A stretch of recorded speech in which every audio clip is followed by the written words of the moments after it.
Nada, bienvenidas, bienvenides a este acto que teníamos muchísimas ganas de hacer. Ya antes de empezar, lo primero que quiero hacer es darles las gracias, aunque luego voy a insistir. Muchas gracias por venir a este acto en el que queremos discutir sobre transición y lucha de clases. Un debate que nos parece fundamental porque trae la posibilidad de sacar muchísimas lecciones para el presente también, ¿no? Para pensar la política hoy, que es algo que vamos a hacer con su ayuda, para pensar también el régimen y sus instituciones, y también es un debate estratégico directamente, ¿no? Como vamos a ir viendo. Yo muy brevemente quería simplemente plantear unas ideas de la actualidad que tiene esta discusión y ya les paso la palabra enseguida, ¿no? Porque no solo es importante para nosotras hacer este debate sobre la transición, es evidente que, por ejemplo, el gobierno también tiene claro que es muy importante, por eso ha lanzado toda una campaña con 100 actos de propaganda del gobierno, con el título que me he apuntado aquí porque España en libertad, ¿no? Un nombre muy clarito, por el 50 aniversario de la muerte de Franco, ¿no? Un plan que de alguna manera parece que busca legitimar o relegitimar, si queréis, tanto el régimen como al propio Partido Socialista, como herederos de esa democracia sin apellidos, ¿no? Que no le ponen apellidos, esa democracia que se consiguió, ¿no? Tras la transición, y también en esa batalla cultural que están haciendo, ¿no? Que ellos lo utilizan este término de batalla cultural, con la derecha, ¿no? Para aparecer en oposición a esa derecha, por la memoria histórica, que ahora llaman memoria democrática, otra vez ese término, ¿no? De hecho, en el primer acto de inauguración de la campaña el propio Pedro Sánchez, os voy a decir algunas declaraciones de los últimos actos que me parecen muy transparentes, sí que planteó que lo que hacía era ligar la memoria de las víctimas del franquismo a la necesidad de defender la democracia, de nuevo este término, para parar a la derecha que de nuevo amenaza en el mundo con traer nuevas dictaduras. Esa es la operación, ¿no? Que están haciendo. Yo sí quería plantear así una idea, ¿no? Que es que desde mi punto de vista aún así hay cierto cambio en el discurso, ¿no? Por parte del gobierno, que está relacionado inevitablemente con la crisis del régimen, ¿no? Que se abrió tras el 2008, con el 15M, la crisis del régimen por el derecho a decidir en Cataluña, por la monarquía y demás, y un relato de la transición que se ha ido erosionando, que lleva tiempo erosionándose, ¿no? Y nada, yo solo quería plantear que da la sensación, en los últimos meses se está viendo muy claro en toda esta campaña del gobierno que ya ha empezado, cómo hay un tono algo distinto, ¿no? Como en los actos, incluso en los productos culturales que está financiando el propio gobierno, series, documentales que están financiando, se empieza a escuchar otras cosas, ¿no? Por ejemplo, ahora cabe la idea de que hubo represión, de que hubo movilizaciones, más o menos, ¿no? Lo comentábamos antes. No sé si habéis visto Las Abogadas, ¿no? Por ejemplo, de Televisión Española, financiada por el gobierno, o una serie de documentales que yo estoy deseando que la estrenen, que se llama, también muy claro, La conquista de la democracia, que ya parece que es un poco distinta a las de Victoria Prego, ¿no?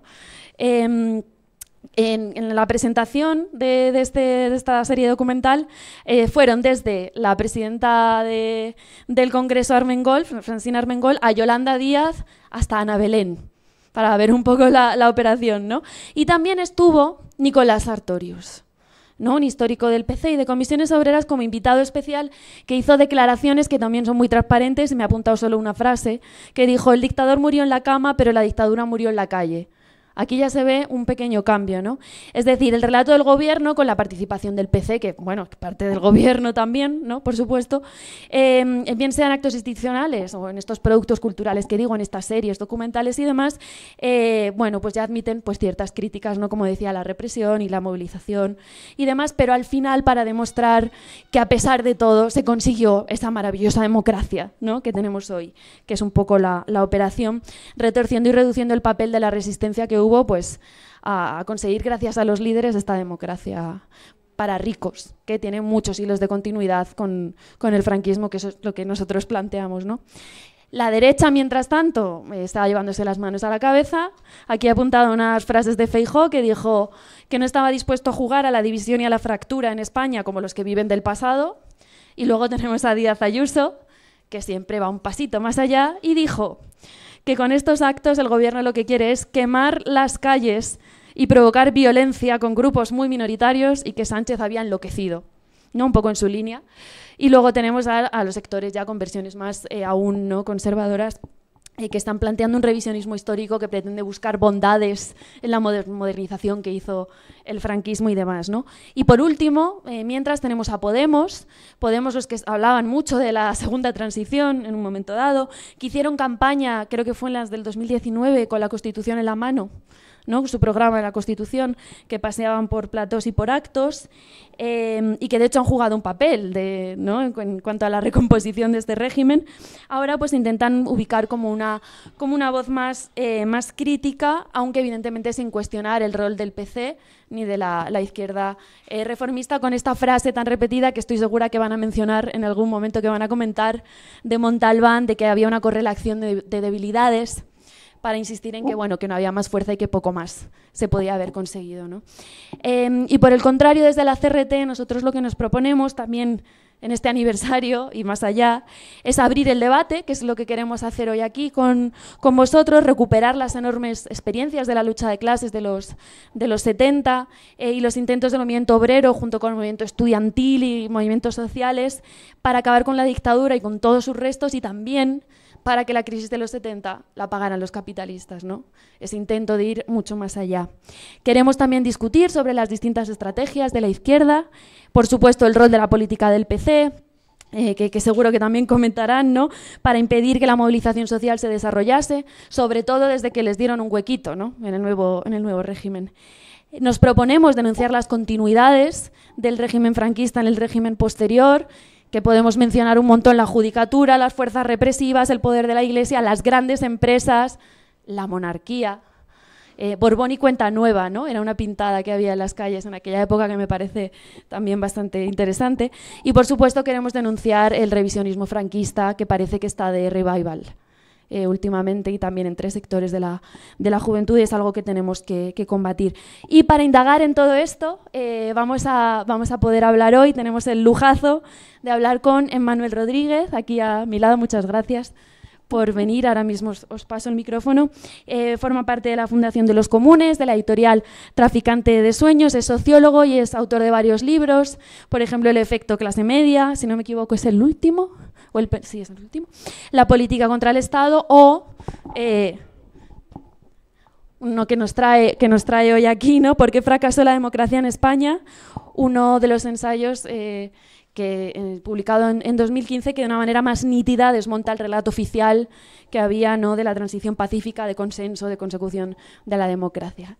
Y a la derecha tenemos a Santiago Lupe, historiador y director de Izquierda Diario, compañero de la CRT, de la Corriente Revolucionaria de Trabajadoras y Trabajadores, de la que también formo parte, que es historiador especializado en concreto en temas como la guerra civil española, el franquismo y la transición, que también es fundador del proyecto de divulgación y memoria Barcelona Rebelde, y que es autor de una tesis precisamente sobre el rol de la extrema izquierda en el tardofranquismo y la transición, y varios artículos de historia, y que actualmente está escribiendo un libro con nuestra también compañera Cintia Lub, que estoy deseando leer, sobre el balance de las distintas estrategias políticas que se pusieron en juego en este proceso, ¿no? Así que nada, muchísimas gracias a los dos, y os voy a lanzar ya la primera pregunta, si os parece, que es nada menos que qué sujeto acabó con la dictadura, ¿no? Y en concreto, Emmanuel, en el libro este que tengo aquí, hablas de un héroe colectivo, ¿no? que defines como un malestar generalizado y unas aspiraciones de cambio que arrancaba fundamentalmente de fábricas y barrios. Y bueno, si nos puedes contar un poco a partir de ahí. Pues nada, muchas gracias por la invitación, muchas gracias a CRT y a Lucía por la cálida presentación, y a Santi por estar hoy aquí en la mesa y poder discutir con él, o por lo menos dialogar, ¿no?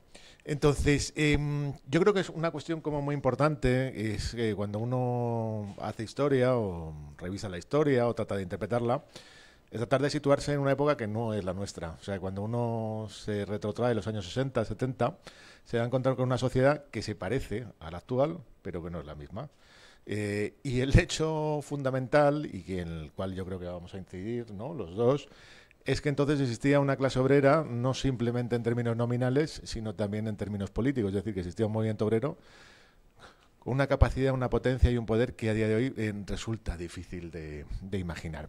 Entonces, ese sería el héroe colectivo. O sea, para situar claramente el problema de la transición, el problema de la transición es un problema de legitimidad, de la dictadura, del régimen franquista, pero es un problema también de gestión de un ciclo de acumulación que se está acabando, que se inicia a finales de los años 50, si queréis, por algunos autores sería a principios de los 50, que es lo que aquí se llamó el desarrollismo. El desarrollismo es básicamente la fase o la forma, o si queréis incluso el nombre, que podríamos llamar aquí con lo que coincide con el ciclo fordista keynesiano. Es una especie de aplicación muy particular, pero en la cual lo que vemos es un proceso de reindustrialización del país relativamente rápido y de cambio social brutal.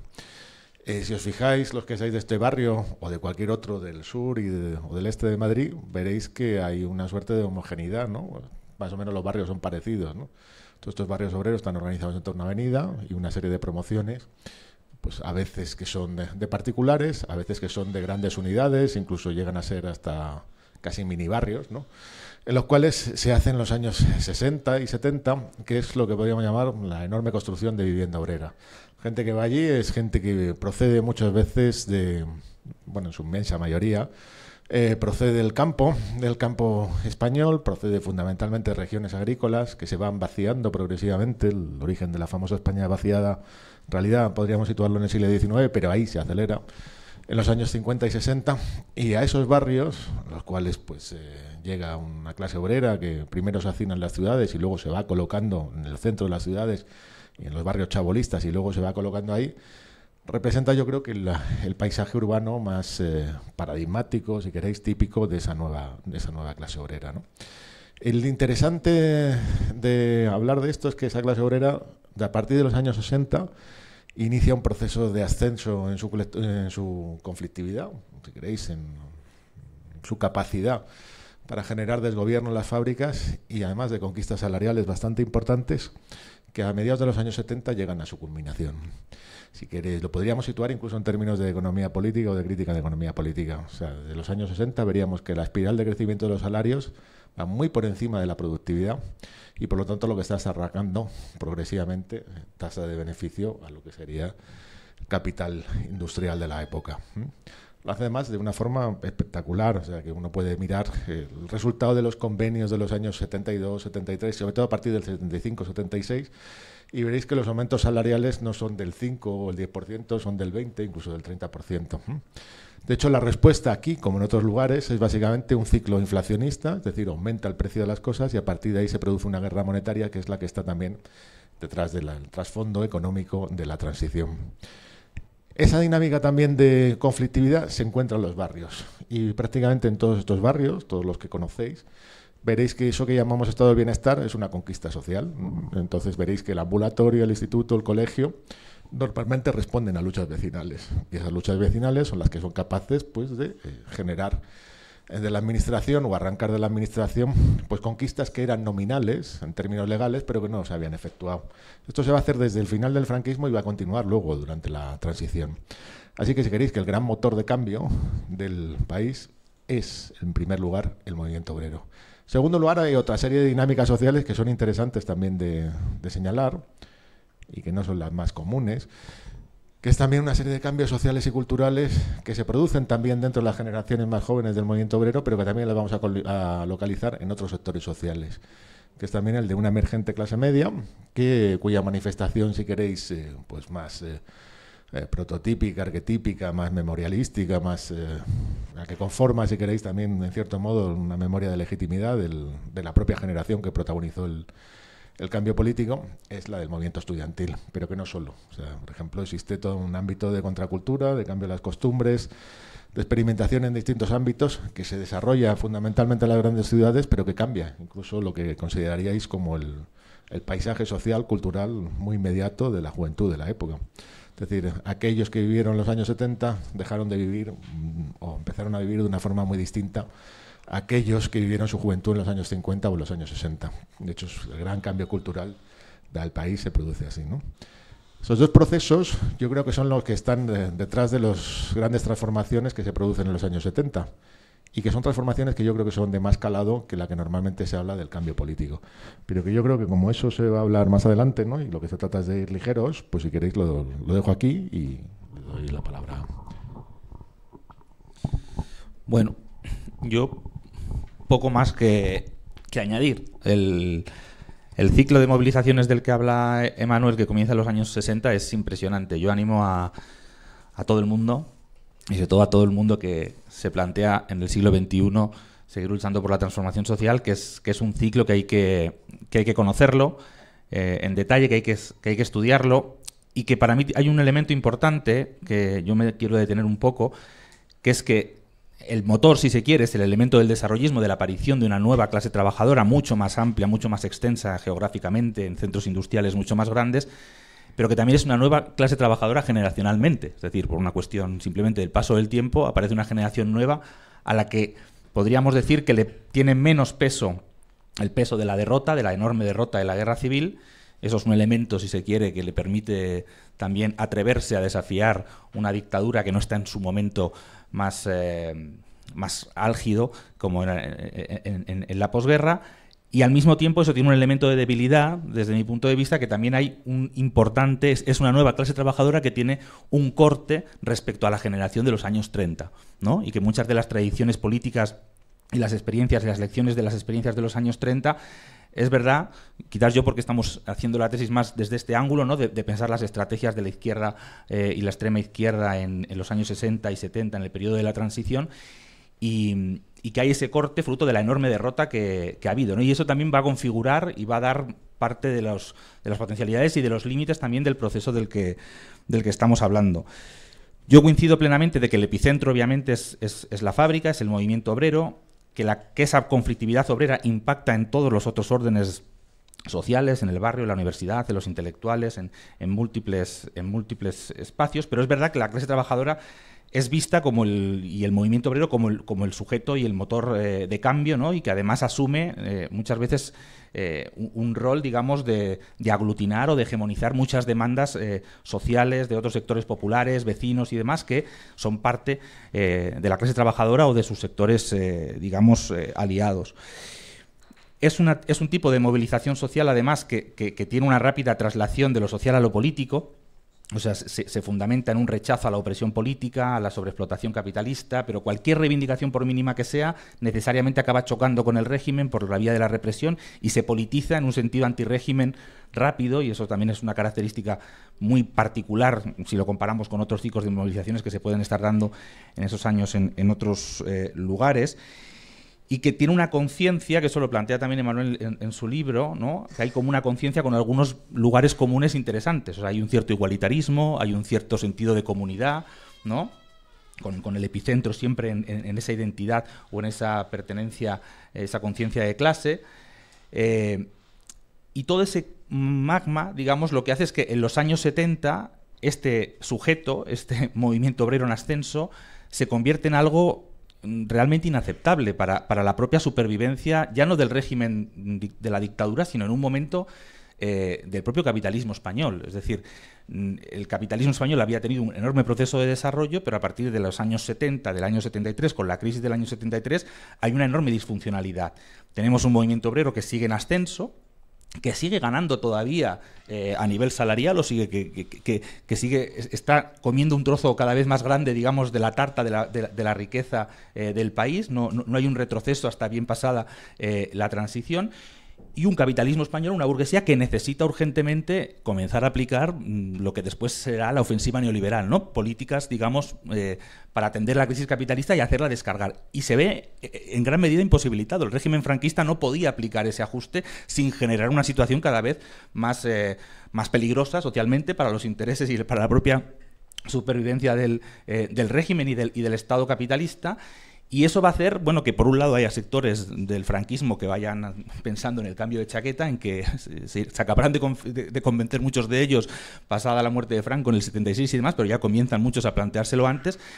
y que se busque una salida, digamos, de desviar esa enorme energía social que se estaba viviendo en la calle. Nosotros definimos el proceso de la transición como una especie de contrarrevolución democrática, es decir, en el sentido de que tiene un ropaje democrático, hay unas ciertas concesiones en el sentido democrático e incluso social, hay como un pacto de posguerra, que también es un concepto que utiliza Manuel, que aquí vendría un poco tarde, ¿no?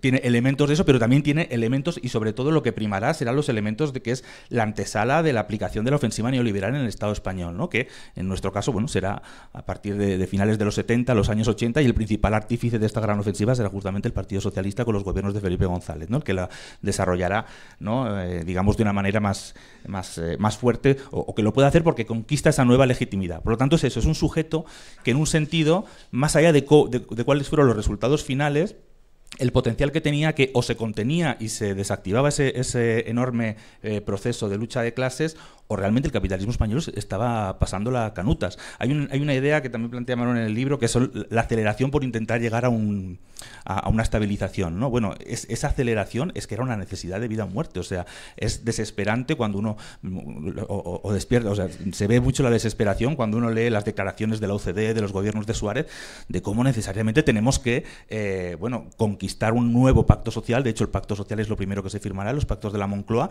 porque necesitamos, como agua de mayo, poder empezar a aplicar una política de ajuste contra la clase trabajadora, ¿no? Y esa necesidad es palpable, y el régimen realmente tenía que desactivar ese sujeto social para poder aplicarlo, ¿no? Para poder empezar a aplicarlo.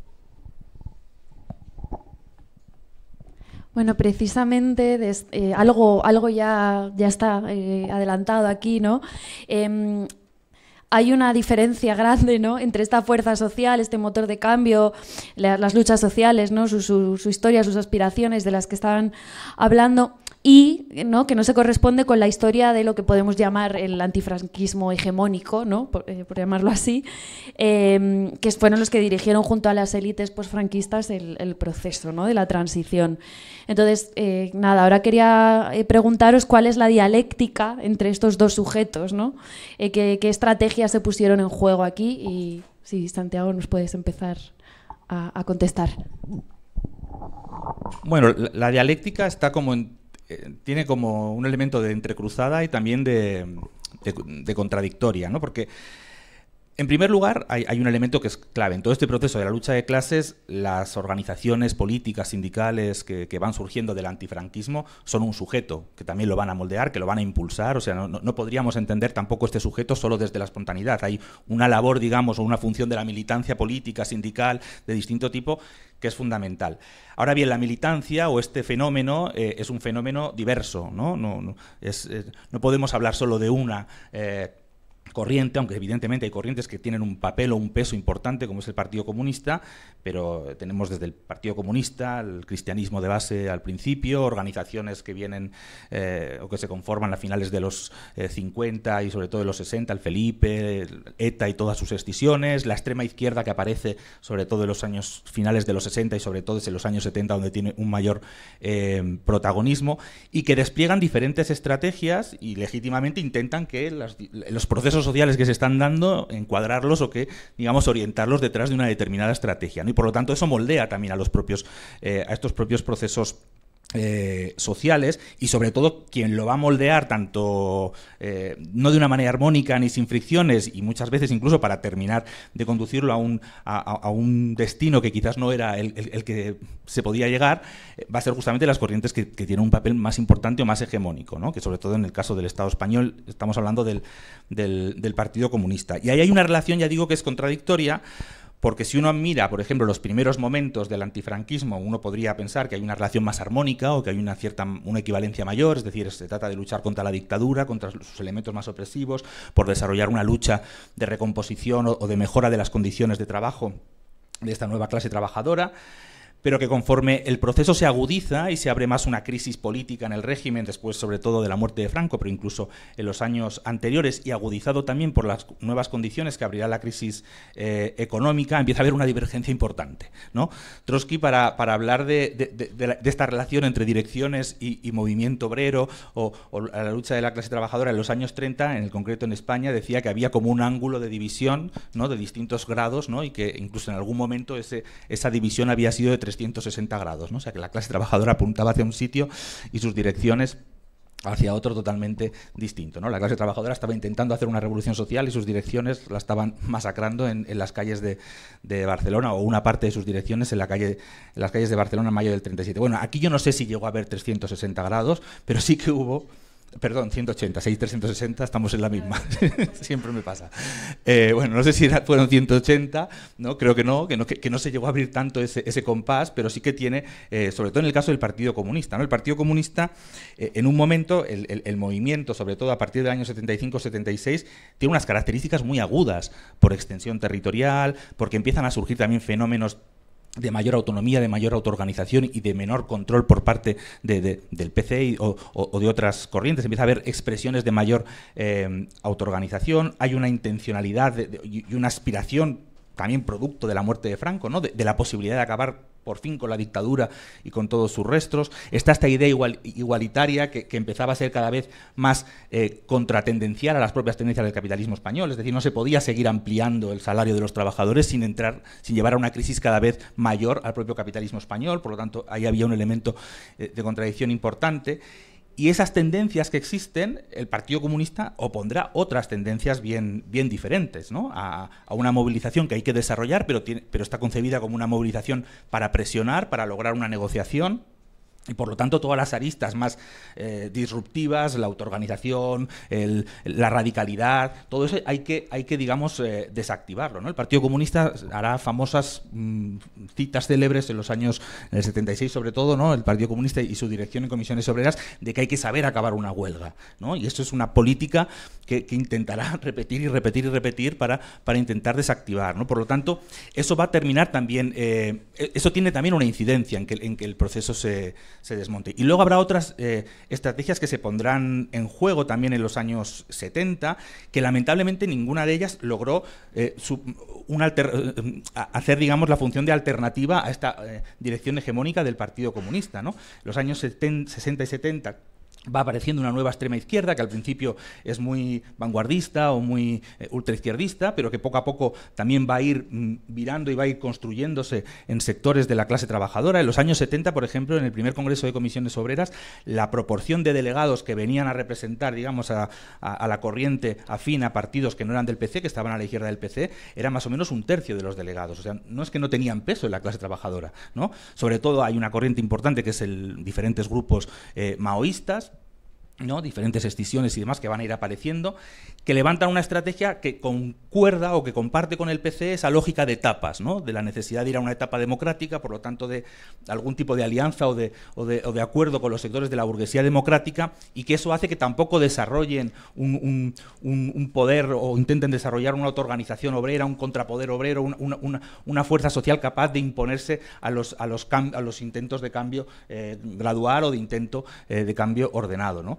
Aparecen también grupos trotskistas, los primeros grupos trotskistas, sobre todo la LCR, que sí que tendrá una política más, digamos, de defensora de una idea de la autoorganización y de la revolución permanente, pero que terminan también planteando políticas de cierta subordinación a los dos grandes partidos, ¿no?, al Partido Comunista o al Partido Socialista, sobre todo con la consigna de luchar por un gobierno PSOE-PC, ¿no?, y que por lo tanto no es que terminaron no luchando por una estrategia, digamos, de independencia, de desarrollar la autoorganización como una vía para oponerse al pacto, pero también para luchar por que esa enorme energía se canalizara en un sentido revolucionario.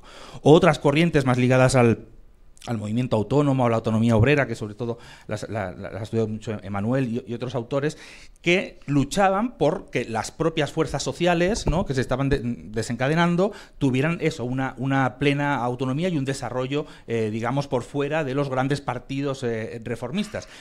que a mí, humildemente, lo que me parecía un poco es que reproducían, en cierta manera, lo que Ben Said llamaba como ilusión de lo social, o si vamos a un ejemplo más cercano, más hispano, ¿no?, lo que había sido el sindicalismo revolucionario de los años 30, pero claro, en una magnitud mucho más pequeña, en la cual el desarrollo de la lucha social de una manera radical, de una manera autoorganizada y demás, en sí mismo era un valor, ¿no?, pero que no llegaron a plantear tampoco una alternativa, digamos, política a las políticas de conciliación que estaban planteando el Partido Comunista, el PSOE y la izquierda reformista, ¿no? Entonces, yo creo que sí que hay que la dialéctica es esa. Había un enorme movimiento que desde mi punto de vista tenía una potencialidad o unas posibilidades mucho mayores, pero que todas estas, sobre todo la estrategia fundamental del Partido Comunista y otras estrategias que no llegaron a plantearse como una alternativa hasta el final, bueno, terminaron, digamos, por hacer un cortocircuito, ¿no?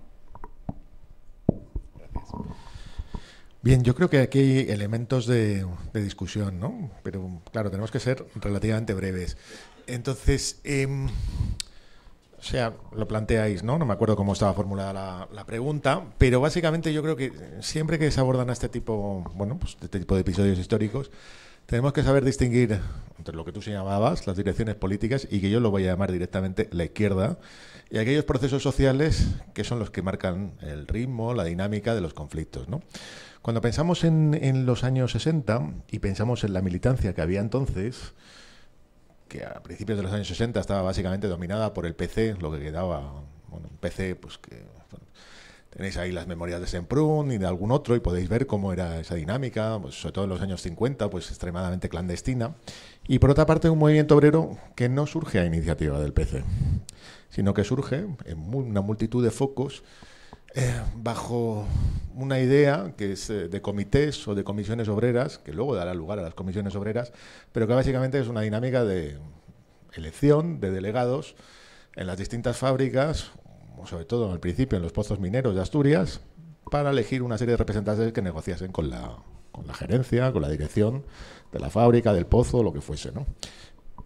Esa dinámica de crecimiento del movimiento obrero tiene raíces, sobre todo en los lugares de industrialización antigua, que se remontan a los años 30 y a los años 20, es decir, hay elementos de la vieja UGT, incluso de la vieja CNT, incluso pues, del propio Partido Comunista, que participan en la misma. Pero su masividad y todo su crecimiento en las regiones industriales de nueva industrialización es básicamente un proceso de lo que en determinadas tradiciones llamaríais espontaneísmo y que yo llamo autoorganización, es decir, gente que se organiza y que participa no necesariamente de esas tradiciones políticas que luego, bueno, pues son las que van a tratar de galvanizar y de capitalizar este tipo de procesos, ¿no? El crecimiento de comisiones obreras es hipercomplejo y además en cada región obedece a dinámicas diferentes. Inmediatamente el PC observa en ellas pues, la posibilidad de generar un aparato sindical que sea también motor de la transformación política del país y adopta toda una serie de posiciones que son las de sus críticos internos, en las cuales considera que básicamente hay que estar ahí y que eso conduce, como tú has señalado, a un proceso primero gradualista que acabará en el eurocomunismo de instauración de un régimen de tipo democrático, ¿no? Y luego aparece lo que señalabas, ¿no? Toda una serie de partidos de extrema izquierda que van a generar y van a tratar de disputarse los espacios de coordinación de esas comisiones y luego asambleas de fábrica y que llamarán comisiones obreras, las coordinadoras regionales de comisiones obreras, las coordinadoras de, pues, de Cataluña, de Euskadi, etcétera, hasta el punto que esas peleas que se dan internas dan lugar incluso a la formación de varias comisiones obreras revolucionarias, comisiones obreras, plataformas de no sé qué, hay infinidad de siglos, ¿no?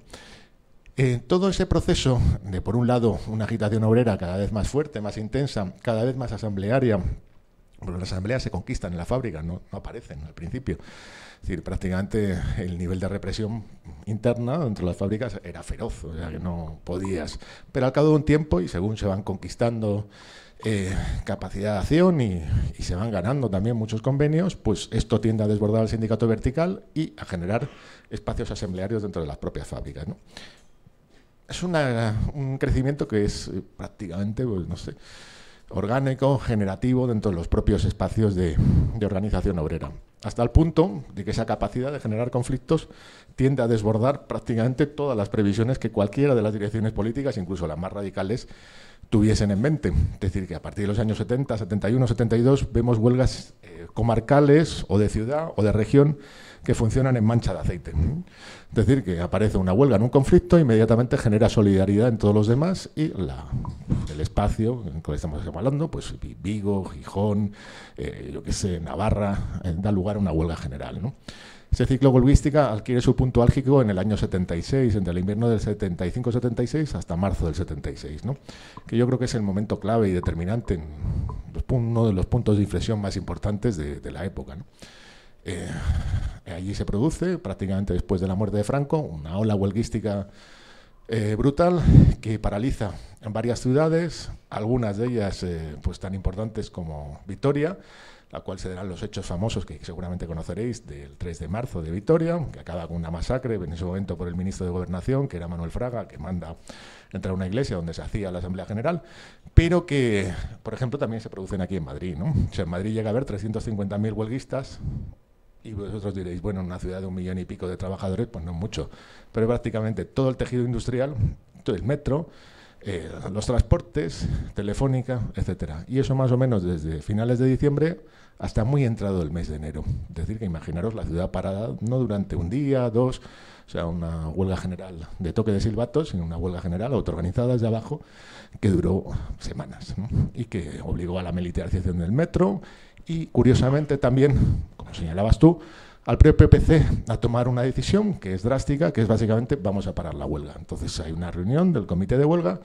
y se producía ahí en una travesera de Gran Vía y pues en esa coordinadora que iba a gestionar la huelga, pues los delegados del PC no aparecen y aparece la policía. Total que pues, se descabeza inmediatamente y se tratará de negociar fábrica a fábrica la vuelta al trabajo, ¿no? Es decir que por un lado tenemos esa dinámica y por otro lado aquellos que la representan, ¿no? Sería esa izquierda formada por el PC y luego esa extrema izquierda, ¿no?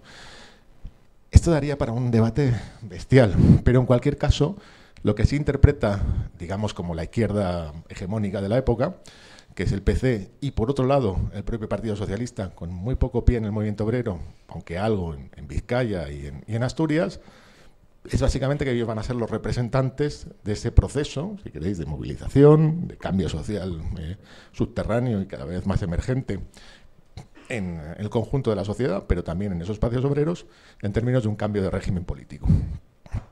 Cambio de régimen político que la propia derecha franquista, la parte más inteligente, tenía ya prevista. Es decir, no pensemos que el cambio se produce simplemente por una dinámica de presión, sino que también hay un movimiento de reforma desde arriba, que lo has señalado tú a ti, como una especie de contrarrevolución democrática. Yo no me atrevería a decir eso, pero sí hay, por parte de algunos de los prebostes del franquismo, especialmente Manuel Fraga, una idea de cómo debe ser la transición, además dicho con el nombre transición, ¿no? Es básicamente pues, la instauración de un régimen democrático más o menos moderado, con una suerte de turnismo entre un partido conservador, que él pensaba que iba a liderar, y un partido de izquierda, que sería un partido socialdemócrata, ¿no? Y que, a su pesar, irá identificando con la cúpula que en ese momento dirigía el PSOE, ¿no? Lo que nos encontramos es esa derecha franquista, esa dinámica de movilización que ya tiene elementos de cortapisa internos por parte de esas direcciones y, por otra parte, una izquierda institucional que está dispuesta a negociar. Ese juego, que se produce en el año 76-77, hay algunos buenos libros escritos sobre esto, densísimos por otra parte, acaba finalmente en una suerte de acuerdo entre élites, ¿no? Y ese acuerdo entre élites es el que va a dar lugar a los pactos de la Moncloa, que es básicamente cómo liquidamos esa dinámica de movilización obrera. Es decir, cómo aplicamos en España lo que se llamaba entonces la política de rentas, que es de control salarial para que la inflación se vaya moderando, y por otra parte, un acuerdo constitucional que va a dar lugar a un régimen político con una serie de libertades que yo diría que se conquistan en la calle, es decir, que son un resultado positivo de la propia transición, ¿no? En cualquier caso es eso, o sea, no es simplemente un juego entre direcciones buenas o radicales y más o menos que se ven, sin embargo, fracasadas o perdidas en esa derrota. Y, por otra parte, una serie de, bueno, pues lo que podríamos llamar una especie de pueblo dispuesto a ser guiado por las mismas, ¿no? Es una dinámica que yo creo que es bastante más compleja y bastante más conflictiva. Es decir, leer la época en los propios procesos políticos que se están produciendo, los procesos conflictivos que están produciendo, yo creo que no está al alcance nunca de una única minoría. Habrá minorías más o menos clarividentes que sepan leer una cosa, pero es un proceso colectivo, que es plural y es complejo.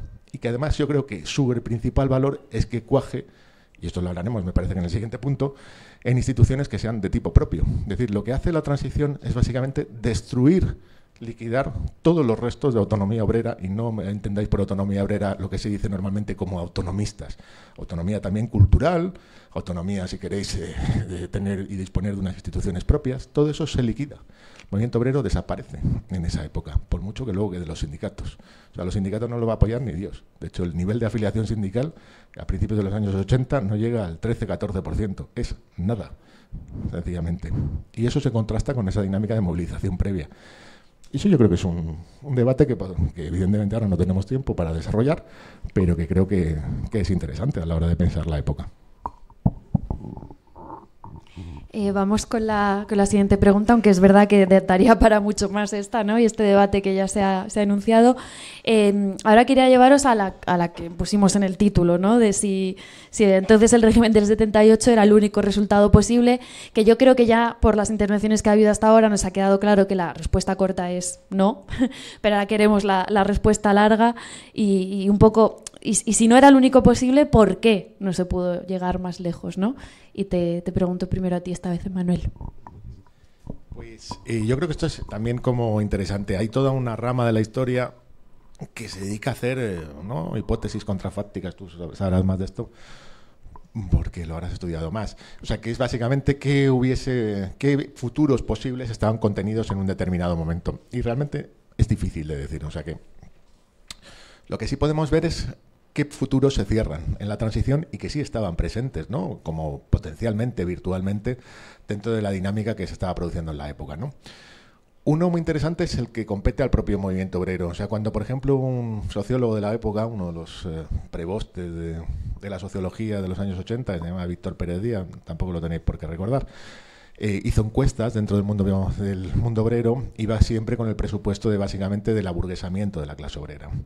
Porque la clase obrera de la época no es la clase obrera consciente que nosotros nos imaginamos, una clase obrera plural, que ya estaba relativamente integrada en las dinámicas del consumo de masas y de la economía de demanda que inaugura el franquismo, una suerte de keynesianismo, es decir, compraba casas, tenía hipotecas, compraba coches, vivía a crédito muchas veces, ¿no? Vivía en familias muy normativas, en muchos casos, pero que sin embargo, cuando le pregunta sobre en términos políticos cómo se sitúa más a la izquierda, vota más a partidos de izquierda, pero lo que principalmente le importa a ella y que este Víctor Pérez Díaz no es capaz de reconocer es básicamente que ellos son, y cuando hablan del movimiento obrero, que ellos son y quieren, ante todo, que las asambleas persistan, que éstas siguen siendo organizadas desde abajo y que no sean dominadas por ningún aparato político. Esto podría haber dado lugar a modelos sindicales diferentes a los que se apostó durante la transición. En la transición se apostó por un modelo que reproducía en parte el modelo sindical, del viejo sindicato vertical. Es decir, a través de elecciones representativas. Es decir, se elegía a los representantes, que es lo que se hacía, y que ahora recordamos, con los comités de empresas, y en vez de los comités de empresas, pues a nivel superior, con algo parecido a lo que serían los enlaces sindicales, que es la representatividad de las confederaciones y las federaciones sindicales a nivel de industria, ¿vale? Bueno, pues eso quizá podría haberse organizado de otra manera, o sea, quizás se podría haber respetado, pero para eso hubiese requerido también como una suerte de inteligencia y de madurez de ese propio movimiento obrero a la hora de organizar sus propias instituciones. Otra cuestión que, por ejemplo, se destruye en la transición es que en los años 60, 70, todo ese espíritu, si queréis, de cambio social, de cambio cultural, que recuerda ahora cosas que se han producido pues, en la última década, o sea, si queréis, con toda la emergencia del movimiento LGTB renovado o el movimiento feminista, está también en la transición, expresado de otra manera, pero también de una forma muy fuerte, e incluso más allá, como unos intentos de vivir de forma más comunal, o de vivir, o de expresar, o de expresión cultural a distintos niveles, lo que sería la contracultura hispana, y que tiene una cierta potencia, pues es también destruido en la propia transición. Y esto es destruido de una forma feroz. O sea, yo, si queréis, como uno de los principales crímenes de la democracia fue cómo se sacrificó a la generación que hacia finales de los años 70 alcanzaba la mayoría de edad, más o menos hasta los años finales de los años 80, principios de los 90. Ahí tenéis una generación que está perdida en prácticamente todos los barrios obreros del país. Es una generación que es conducida a la heroína y que sencillamente es sacrificada. Nadie ha hecho todavía un recuento claro de cuánta gente muere por sobredosis o como consecuencia de la heroína, pero mínimo son 100.000. Cifra mínima, 100.000 personas, 100.000 jóvenes sacrificados en la época.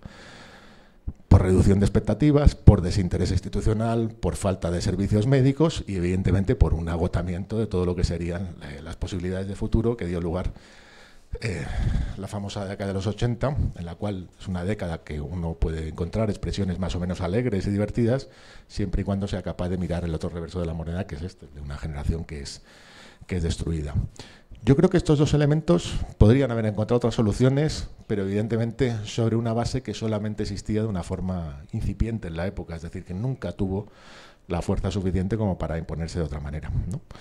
Pero bueno, son posibilidades. Respecto a si el régimen político se podía haber forzado más, haber conquistado más libertades, haber roto de una forma más clara con las instituciones franquistas, pues bueno, son discusiones que seguramente las podríamos considerar más interesantes, pero yo creo que son de un rango menor a estas otras dos. Es decir, cómo haber construido un movimiento obrero que hubiese sido capaz de perdurar a través de generar un marco de instituciones autónomas, de contrapoder propio, y cómo ese movimiento, si queréis, de cambio cultural, que en ese momento estaba protagonizado por los jóvenes, hubiese adquirido también la capacidad de persistir, de generar un espacio pues de reproducción propia y no ser liquidado como fue en la época, ¿no?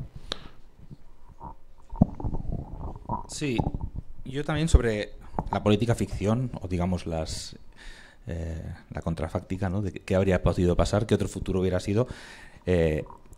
Yo quería referirme a que en la historia, cuando uno estudia los procesos de lucha de clases, yo creo que un proceso de lucha de clases tan agudo como el que se vive en el Estado español en los años 70, uno no puede entender sus potencialidades ni siquiera viendo cómo se inicia, ni siquiera viendo cómo termina, ni siquiera casi viendo el proceso. Es decir, hay una potencialidad encerrada en la radicalidad y en toda la magnitud que alcanza este proceso, que tenía múltiples salidas posibles, obviamente, y no podemos saber cuáles otras posibles se podría haber, o sea, no podemos hacer la historia contrafáctica, pero evidentemente todas las posibilidades, o no todas, pero una gran parte de las posibilidades estaban abiertas. Yo creo que en la historia no hay nada tan maleable y aparte que pueda adoptar cambios bruscos o asaltos, ¿no? Que procesos de este estilo, donde a veces la conciencia también de los participantes, de la clase trabajadora y de los sectores populares que lo están protagonizando, puede dar saltos o puede dar cambios muy, muy, muy rápidos.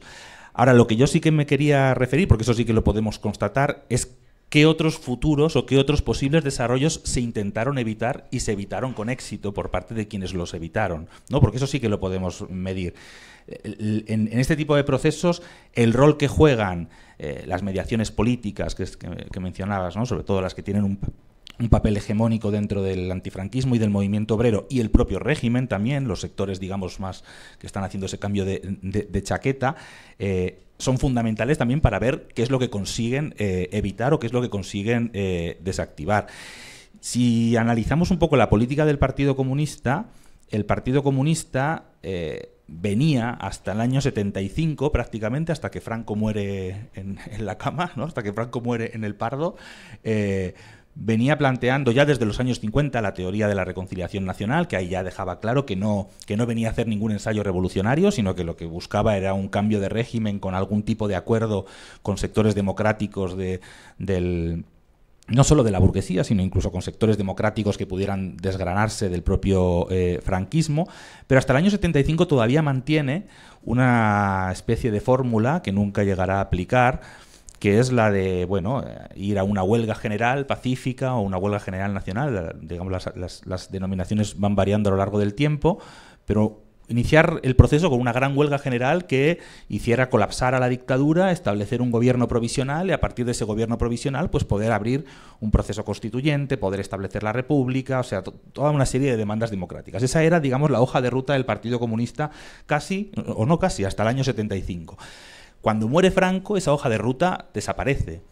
y desaparece en el momento en el que había más posibilidades de que esa hoja de ruta se pudiera implementar. La huelga general de Madrid, que no es huelga general como tal, pero es una huelga general de facto del invierno del 75-76, es un proceso que se está dando al mismo tiempo que en otros lugares se están dando coetáneamente, o con unos días o con unas semanas por delante o por detrás, o en los siguientes meses, procesos realmente donde existía la posibilidad de ir a una huelga general política o de intentar centralizar toda esa enorme energía para canalizarla a barrer con los restos de la dictadura e intentar establecer un contrapoder, digamos, de la clase trabajadora basado en todos esos procesos que se estaban dando, en esos procesos de organización y demás. Ahora, esa no es la voluntad del Partido Comunista.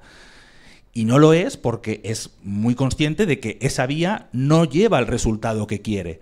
No lleva a una ruptura pactada o a una ruptura ordenada dentro del sistema capitalista, sin subvertir el orden social y sin establecer esas relaciones, digamos, de conciliación y de acuerdo con los sectores de la burguesía que se estaba deviniendo en democrática. Y lo aprende, digamos, rápido. Yo siempre marco hay dos hechos que yo creo que al Partido Comunista le advierten que no puede jugar a hacer huelgas generales políticas. Uno es muy cercano en el tiempo y geográficamente, que es Portugal. Portugal, en abril del 74, se inicia la Revolución de los Claveles. El Partido Comunista portugués es mucho más débil que el Partido Comunista español en cuanto a implantación, en cuanto a capacidad de maniobra, digamos, para desviar ese proceso. Y además hay una crisis del Estado Mayor y se inicia una revolución donde hay ocupación de fábricas, donde hay ocupación de tierras, de viviendas. O sea, se inicia realmente una revolución social, ¿no? Un protagonismo de la clase trabajadora por medio de sus propios métodos de lucha en acabar con la dictadura podía también devenir en una situación a la portuguesa. No es que los portugueses fueran de entrada en el 74 más socialistas o más revolucionarios que los trabajadores y trabajadoras españoles. No lo sé, no tenemos manera de medirlo. Pero sí que esa posibilidad en un país que además tenía una tradición de lucha y de organización incluso más rica que el propio proletariado portugués, ¿no?, de los años anteriores, podría haberse devenido en eso. Y luego hay un elemento de memoria histórica que el Partido Comunista yo creo que es el partido que en los años 70 tiene más presentes las lecciones de la Guerra Civil y de la Revolución Social del 36. Claro, son sus lecciones. Sus lecciones son que no podemos repetir algo así. En el 36, la iniciativa de la derrota del golpe y de la lucha inicial contra el fascismo y demás recae en la clase trabajadora y en sus organizaciones, y eso le permite abrir un proceso revolucionario enorme que le costará mucho esfuerzo a la República y al Partido Comunista controlarlo y aniquilarlo. Entonces, es consciente que ese protagonismo no puede estar ahí. Por lo tanto, cambia radicalmente y dice, bueno, la movilización que se está desarrollando, tengo que evitar que se desarrolle hasta ahí. Por eso va a atacar la autoorganización, lo que Emmanuel llama la autonomía obrera. O sea, esos procesos los tiene que atacar. Por eso el Soviet de Vitoria no es un ejemplo para el Partido Comunista, ni hará bandera de su defensa, ni nada por el estilo. Por eso se opone a cualquier intento de que esa enorme lucha social, económica, que se produce muchas veces por razones económicas, por la congelación salarial fundamentalmente, de que eso se transforme en un enorme movimiento contra la dictadura, en un movimiento político contra la dictadura. Por lo tanto, el proceso y el papel que juega el Partido Comunista me parece que es bastante clarificador, no sé si de lo que podría haber sido, pero sí por lo menos de lo que se intentó evitar, ¿no?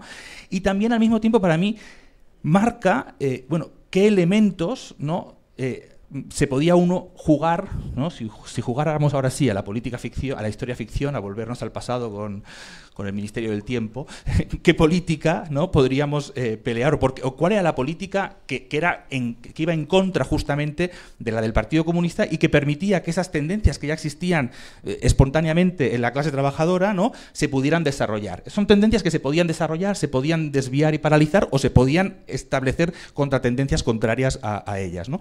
Bueno, la idea de la autoorganización, la idea de la democracia obrera en su máxima expresión, de la coordinación, de una coordinación que no sea solamente para ganar el conflicto o solidarizarnos con otros conflictos, sino en el sentido de coordinar esa enorme fuerza social para convertirla en un verdadero contrapoder.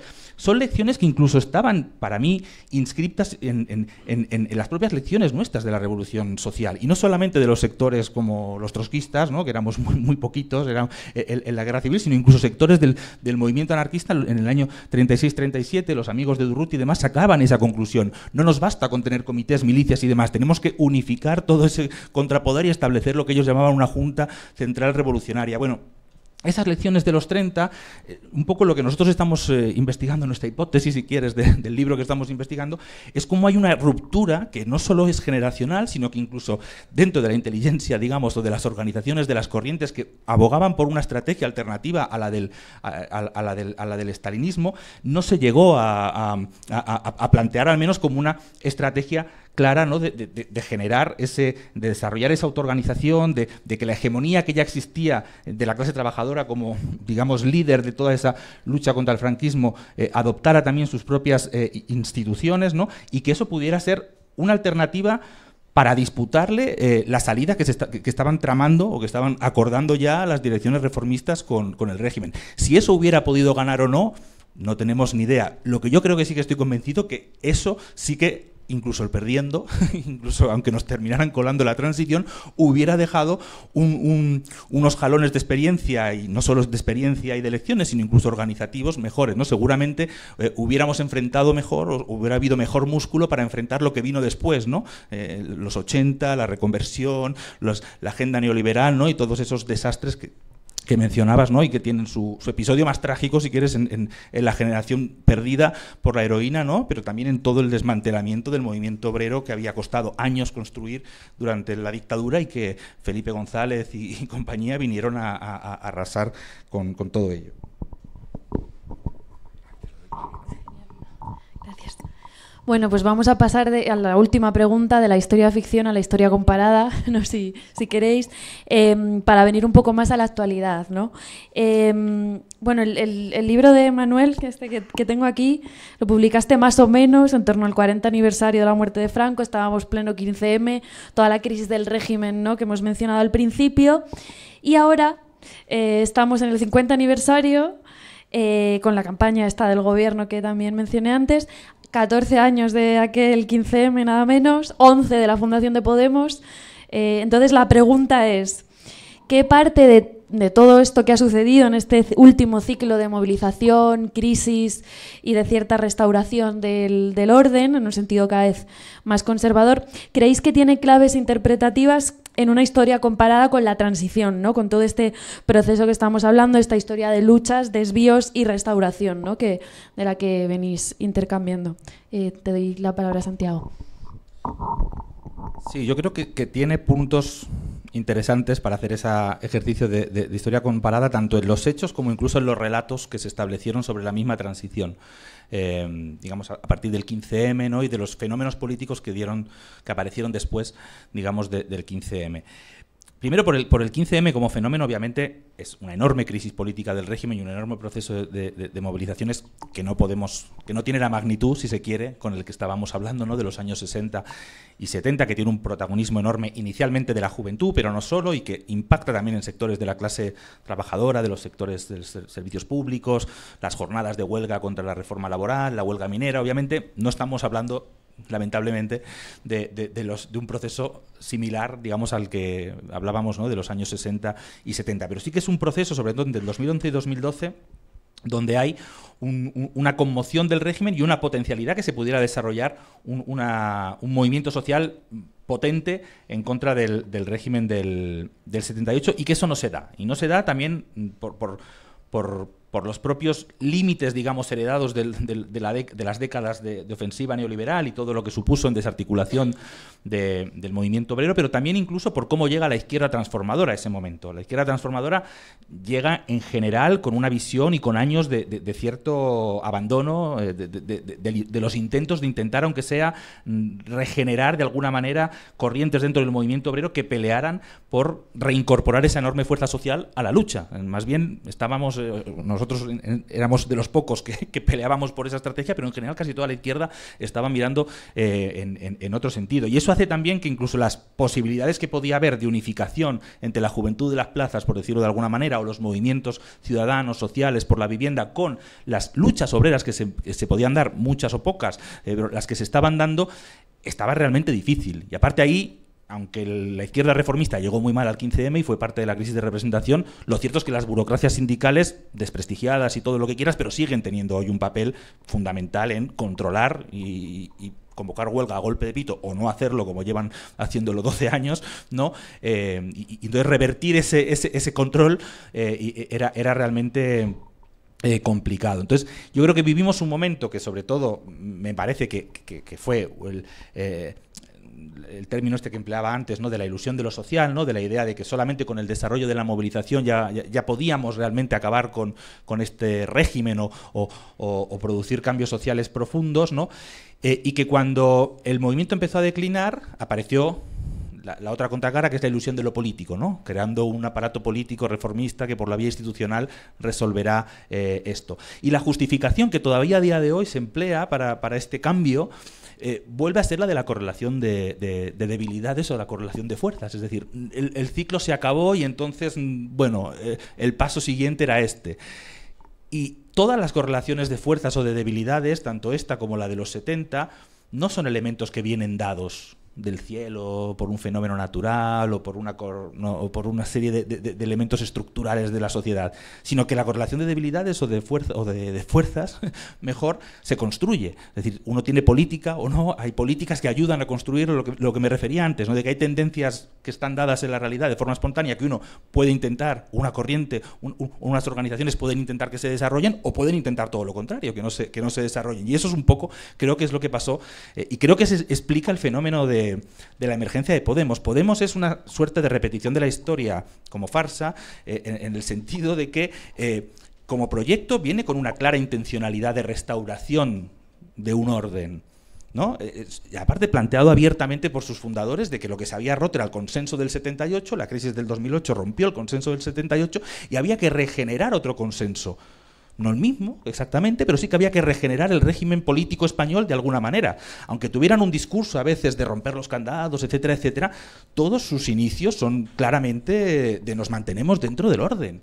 La monarquía no es una cuestión que entre dentro de discusión ahora. Respecto a Cataluña miramos para otro lado. En el 9N no está ni se le espera. Con el primer referéndum me refiero. Y luego una propuesta de reformas sociales que cada vez se va a ir descafeinando más y que al final ha servido para ese fin relativamente. Ha prestado sus servicios, por así decirlo, para una cierta restabilización del régimen a un precio muy bajo. No sé, el Carrillo por lo menos cambió de régimen, trajo la democracia y alguna reformilla, pero esto prácticamente es para dejar el régimen tal cual está, con una cierta mayor inestabilidad que todavía no se ha terminado de resolver y con unas políticas sociales que son verdaderas migajas si uno mira de conjunto todo este tiempo. Pero sí que han dejado un legado de cierta restauración. Y digo como farsa porque le pasa un poco parecido que al PC. Al PC, después de los servicios prestados, le fue muy mal. Sí, fue integrado en el régimen, pero quedó como una fuerza marginal en el Parlamento durante mucho tiempo, ¿no? No es que lo sentaran a la mesa, sentaron a la mesa a Felipe González y al PSOE pagado con marcos alemanes, que era mucho más fiable o era una marca más homologable a Europa. Bueno, ya que ha pasado un poco parecido, al final ha quedado también relegado a eso, pero yo creo que tiene ese elemento. Y luego, como elemento más general, me parece que nosotros hemos vivido un ciclo que se repite muchas veces en la historia y que creo que es el ciclo que tenemos que intentar romper, ¿no? En el cual hay un enorme proceso, o un proceso importante de movilizaciones sociales, ¿no? Que no termina, donde muchas veces no se terminan de desarrollar sus rasgos más disruptivos porque hay mediaciones que también van en contra, desde la autoorganización, la idea de la hegemonía, bueno, todas estas cuestiones hacen que el movimiento no pueda dar todo de sí y que cuando ese movimiento decae, la alternativa que ofrecen los reformistas es una vía a la institucionalización de ese movimiento, ¿no? Para una integración en el régimen. Ese régimen, gracias a eso, logra desactivar todavía más esa movilización y una cierta restabilización política, y lo que viene después es una oleada conservadora, una oleada reaccionaria. En el caso de la transición, la oleada reaccionaria fue la ofensiva neoliberal que la llevó adelante un partido progresista como fue el PSOE. Hoy esa ofensiva reaccionaria la estamos viendo con el aumento de las ideas y de las políticas de extrema derecha aplicadas incluso por el gobierno progresista, ¿no? Por el militarismo, la política de fronteras. Bueno, hoy estamos ya en esa segunda parte del elemento restaurativo, que es una enorme oleada reaccionaria. Entonces, ese círculo vicioso que se nos repite eternamente, yo creo que es el que tenemos que prepararnos para intentar romperlo. O sea, hace falta realmente construir una izquierda que piense cómo se prepara para que el siguiente ciclo nos pille mejor. nos pille mejor, primero, para que en la lucha se incorporen aquellos sectores que tienen más capacidad de fuego de nuestra clase. O sea, si no se incorpora la clase trabajadora, nuestra capacidad de fuego solo con movilizaciones ciudadanas va a ser siempre menor. Para que, además, no sea una lucha corporativa o economicista, sino que se incorporen también las demandas de otros sectores sociales, demandas democráticas, las luchas contra las opresiones, que unifique las filas obreras, que combata el veneno racista que la extrema derecha y las políticas del gobierno progresista están inoculando, que luche por la autoorganización y, sobre todo, que pelee por un proyecto político alternativo que no sea el de una nueva institucionalización, restauración, como que es lo que siempre nos van a ofrecer y siempre nos han ofrecido históricamente los reformistas. O sea, que realmente empieza a plantear un horizonte de que el siguiente ciclo tenemos que pelear por acabar no solo con este régimen, sino con una democracia para ricos, un Estado que defiende los intereses de los grandes capitalistas y construir las bases de una nueva sociedad donde la economía, todo esté en manos de quienes la hacemos mover. O sea, o peleamos por una izquierda que plantee ese norte en contra de los cantos de sirena, sean del Frente Popular, de la transición democrática o de los gobiernos del cambio, me da igual, que luche contra esos cantos de sirena, o es que nos llevan al precipicio. O sea, un nuevo experimento reformista, lo siento, pero no tenemos mucho tiempo histórico, si uno ve cuáles son las tendencias de la situación internacional y demás. No podemos volver a permitirnos otro ciclo, ¿no? Si mañana vuelve a haber un ciclo de lucha de clases, que volvamos a terminar en ese círculo vicioso que cada vez nos prepara un escenario más catastrófico. Pues gracias. Y yo creo que hay una cosa que es como... es todavía difícil de interpretar del 15M, ¿no? O sea, que, vamos, yo lo noto en mí mismo, o sea, como participante del proceso, o sea, que al fin y al cabo viví la época con bastante intensidad y desde los espacios en los que estábamos, pues, el propio Traficantes de Sueños y otras cosas que teníamos en ese momento. Realmente toda la interpretación está atada a cómo experimentamos el proceso, ¿no? Y que creo que no hemos adquirido todavía la distancia suficiente. O sea, yo creo que hay una cuestión que es clara y que impide hacer una comparación muy bueno, más allá del señalar ciertos rasgos formales, pero no muy profundos entre la transición y el 15M. Y es que ambos son dos extremos de un mismo ciclo histórico. O sea, no se trata simplemente de que la transición inaugura la democracia y el 15M sea la primera crisis política de la democracia, sino que básicamente lo que vemos es que la transición inaugura no solamente el régimen político del que llamaríamos una democracia liberal, sino también un cierto triunfo de un consenso social que viene ligado a los procesos de integración que yo llamaría como la hegemonía de las clases medias dentro de la sociedad española. La crisis del 2008 lo que hace es destruir esos consensos y esos mecanismos de integración, los pone al descubierto en toda su debilidad. O sea, creo que el protagonismo de los años 70 es básicamente la de un movimiento obrero, o si queréis también de una clase media emergente que reclama posición dentro del Estado, reclama, si queréis, su inserción en los aparatos de dirección capitalista, reclama también, y esto en términos positivos, pues la construcción de un Estado social en la cual ella es parte, si queréis, parte gestora, en el sentido pues que va a ocupar lo que serían los cuadros medios de estos servicios sociales, en la sanidad, en la educación, etcétera. Y en el año 2008 lo que vemos es justamente lo contrario. Es como esa democracia modernizante, positiva, integradora, pues entra en crisis. Es la primera gran crisis, yo creo, que de esas formulaciones, que en el caso español son más tardías que en el resto de Europa.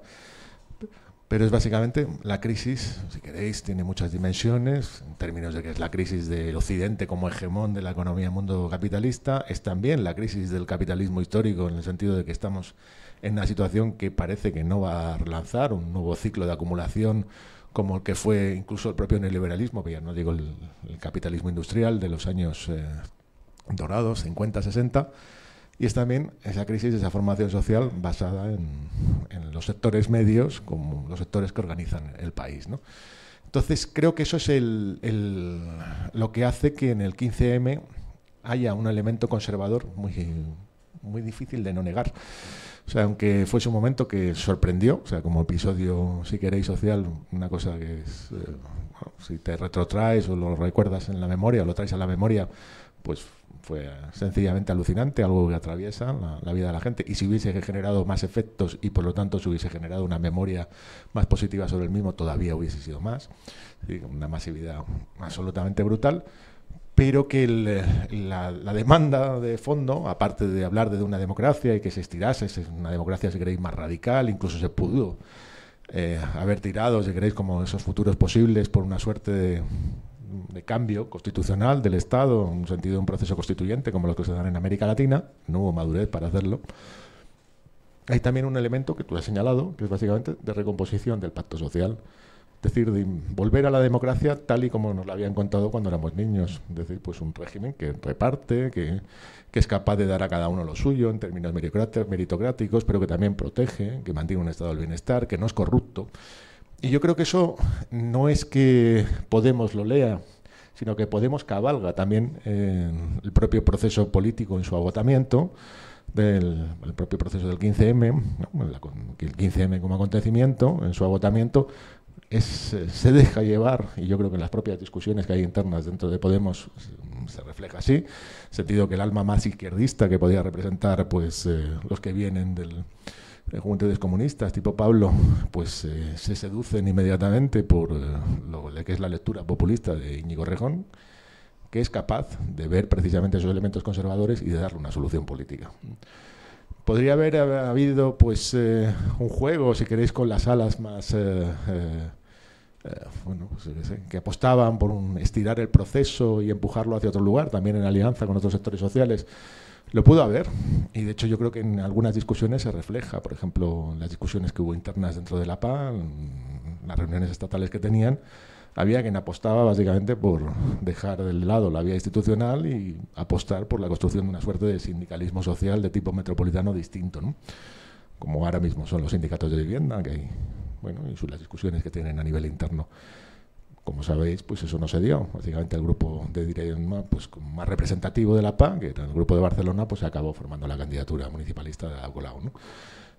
Eso yo creo que es una de las cuestiones que yo creo que merece la pena considerar, ¿no? O sea que básicamente es verdad que yo creo que había en el propio 15M una suerte de tendencia conservadora que apuntaba a una suerte de restauración, ¿no?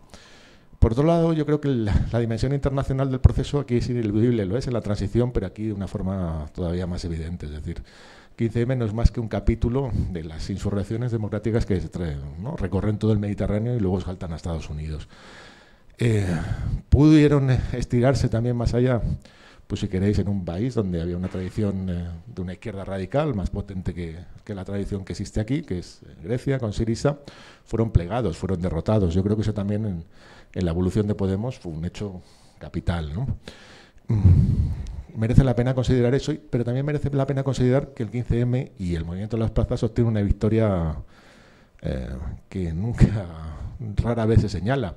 Y es que básicamente pliega al Banco Central a aplicar una política que no era la que estaba en ese momento sobre la mesa, que era una política de austeridad y de medidas de corrección ejemplar, como son las políticas de rescate, ¿no? Y el propio MOU, el Memorando de Entendimiento, que se impone aquí en principio en 2012.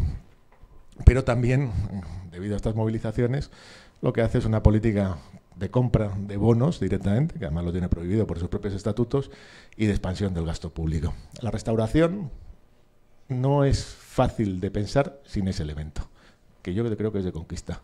Es decir, una política expansiva del gasto público, que es lo que permite que básicamente la estabilidad de los gobiernos de Pedro Sánchez de la izquierda haya sido posible. Es decir, la restauración es real porque también lo ha sido en términos sociales, es decir, porque se ha producido también un proceso de integración de sectores sociales o de una generación que estaba fuera y que ahora a día de hoy está incorporada. No solamente ha dado lugar a una nueva generación política y prácticamente todos los líderes políticos pertenecen a la misma, un poco más jóvenes que yo o de mi edad, sino que también la vemos en el ámbito académico, en el ámbito periodístico y también la vemos en la expansión del empleo público, donde se han generado 500.000 de funcionarios, que no es moco de pavo. Es decir, que realmente ese elemento también lo tenemos que considerar. Por otra parte, en ese giro reaccionario, el 15M dejó un efecto. Es decir, Pedro Sánchez es inexplicable sin el 15M, ¿no? Realmente la posibilidad de que aquí se hubiese dado un giro reaccionario pues más temprano como el que veis, por ejemplo, en Italia, donde las formaciones de derecha, de nueva derecha, de extrema derecha, de derecha posfascista, son las que básicamente se reparten el gobierno, o de lo que sería la posibilidad de que en Francia la única alternativa al liberalismo de extremo centro de Macron sea la propia extrema derecha. No sé si merecería mucho hablar de Mélenchon. Es que en España eso no se produzca, es un efecto también del 15M. Por supuesto, extremadamente ambivalente. Podríamos decir, sí, es también un elemento de restauración, pero no del todo cerrado como uno podría imaginar que acaba en los años 80. Es decir, que la crisis no está cerrada. Es decir, os vuelvo a decir, hay un elemento ahora mismo que es importante, de que expansión del gasto público, de crecimiento relativo a partir de lo que ha sido la pandemia y lo que es volver a jugar del modelo económico español basado en el sector inmobiliario y en la incorporación de flujos turísticos a lo bestia, pero eso, dada la crisis europea, parece que va a ser un elemento de cortos vuelos, ¿no? Si queremos situar a futuro las posibilidades de crisis, que yo creo que es un elemento que debemos considerar, hay una que yo creo que es importante, un factor que es importante, yo creo que, ¿no?, o relevante volver a tratar. Primero es que no se va a dar nada parecido a algo similar al 15M, es decir, no va a haber un protagonismo, si queréis, de esos elementos juveniles, universitarios, etcétera. Y el segundo elemento que yo creo que es fundamental es que aquello que llamaríamos las clases subalternas, trabajadoras, etcétera, del país, han sufrido una modificación radical, no en los últimos años, sino en los últimos 20 o 30, y que además no tienen representación política, yo creo que ninguna, ¿no? O sea, no sé si en el CRT pues se incorporáis a mucha gente de periferia y que tengan origen migrante. Bueno, alguna habrá, evidentemente, pero no es lo que a día de hoy está en ninguna de las organizaciones, movimientos sociales que yo al menos conozca, salvo en esto que está asociado al movimiento por la vivienda y en alguna experiencia pues también de tipo ligada a derechos, despensas, etcétera. Y ese elemento, el hecho de que esas nuevas clases populares o ese nuevo proletariado de los servicios siga siendo una incógnita política, es algo que puede darnos muchas sorpresas, algunas buenas y otras espero que, o supongo que no tan buenas, ¿no? Que realmente la crisis es que no es un hecho que yo creo que es ineludible, o sea, que vivimos una suerte de burbuja, ¿no?, precisamente en parte por los efectos del 15M, es decir, de crecimiento relativo y de relativa protección de lo que sería un sistema institucional que todavía aparentemente es un estado de bienestar y una democracia liberal.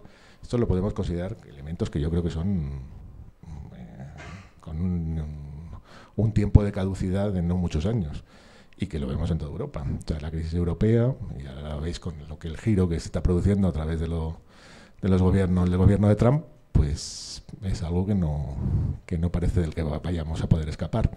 Merece mucho la pena, y eso yo creo que en el 15M se logró, volver a darle una dimensión internacional a la política del país. Es decir, si encendéis cualquier telediario, y eso pasó también en el propio proceso de institucionalización del 15M, cuando se empieza a hablar de España, del gobierno español o de Cataluña, realmente lo que se ha hecho es empezar a perder, porque básicamente ninguna instancia determinante, a nivel de lo que serían las posiciones estructurales fundamentales, se juega a nivel nacional. Es una pantalla, esto es una provincia, y no además tampoco de las más importantes. Entonces, pues bueno, creo que falta tiempo todavía para poder hacer una lectura del 15M, sus efectos a medio plazo, largo plazo, y que creo que también intentar investigar sobre cómo se va a producir esta crisis, si queréis en términos tradicionales, cuál sería nuestra teoría de la crisis hoy, es determinante a la hora de ver cuáles pueden ser los lugares en los que va a haber quiebras políticas y posibilidades de intervención. Bueno, muchas gracias por someteros a este interrogatorio y por este intercambio.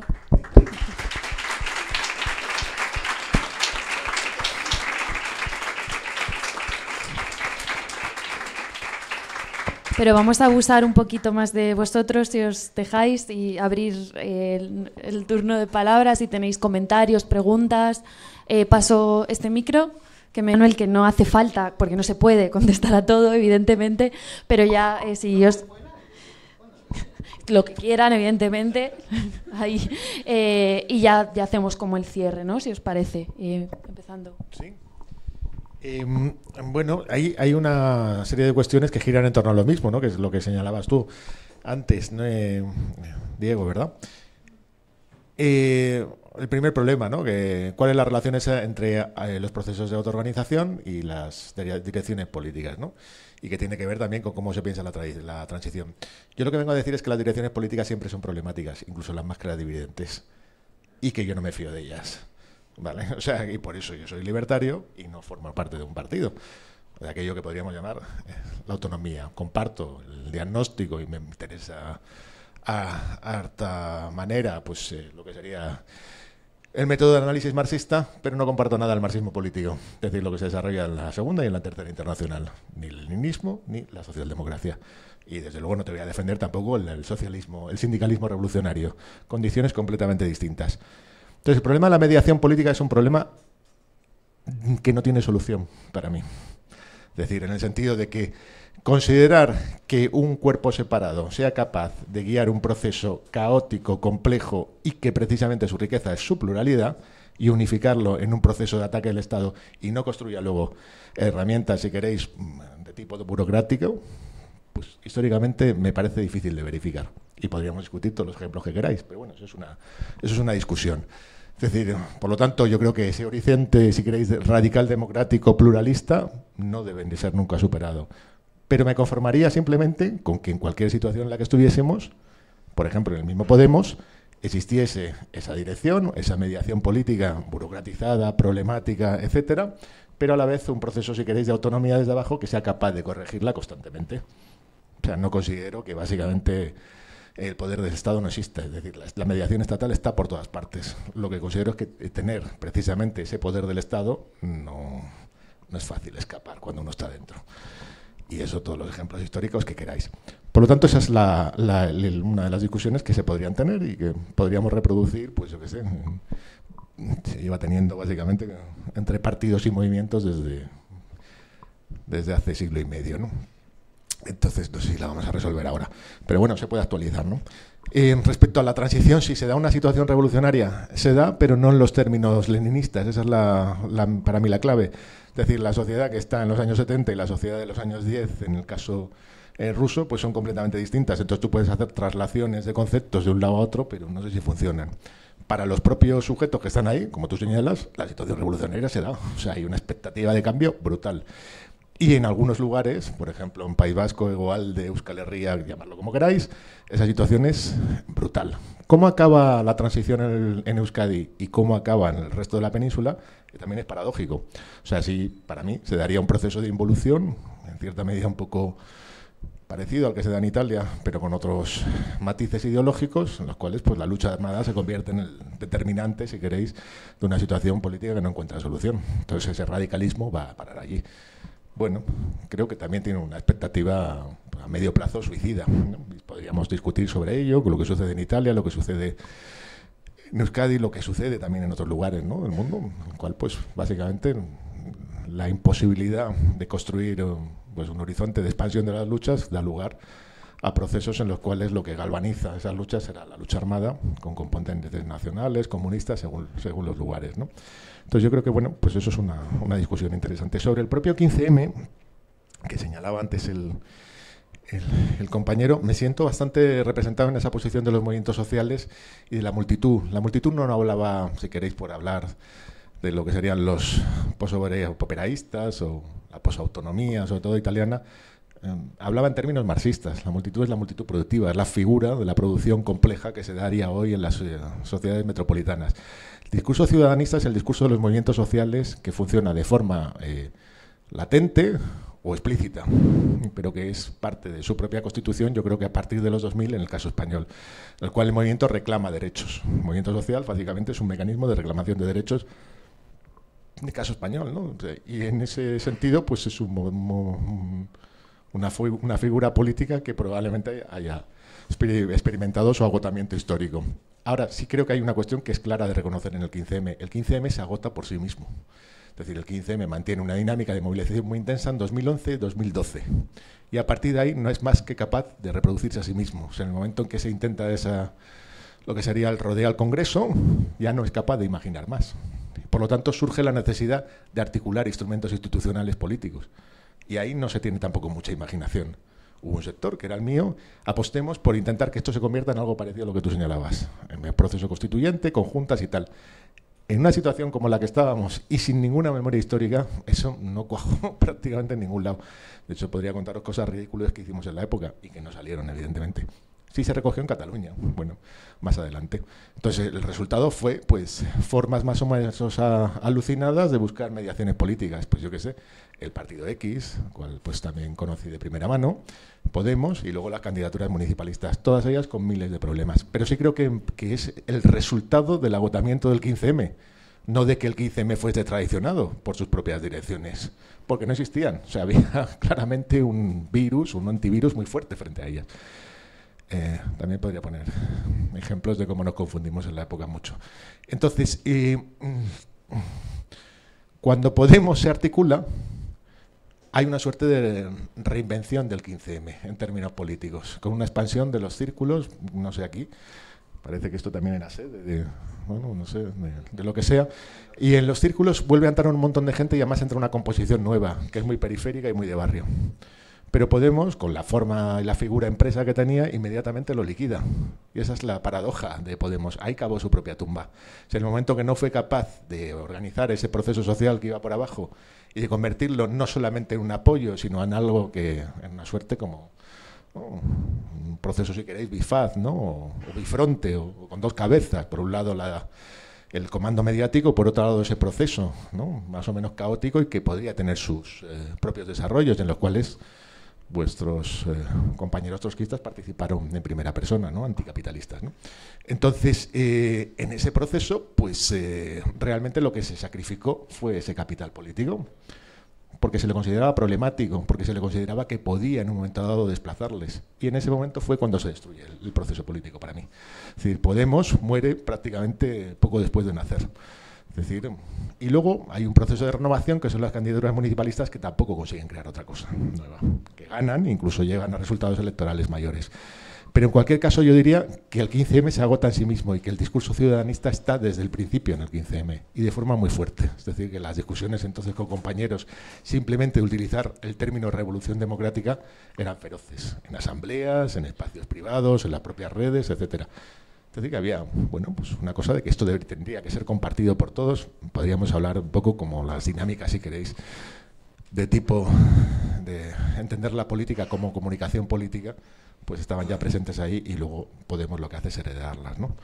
Y respecto a la clase obrera, hoy, y a cómo se unifica, el primer problema de la clase obrera hoy no es que esté dividida, sino que cada vez es menos necesaria en una situación de crisis capitalista.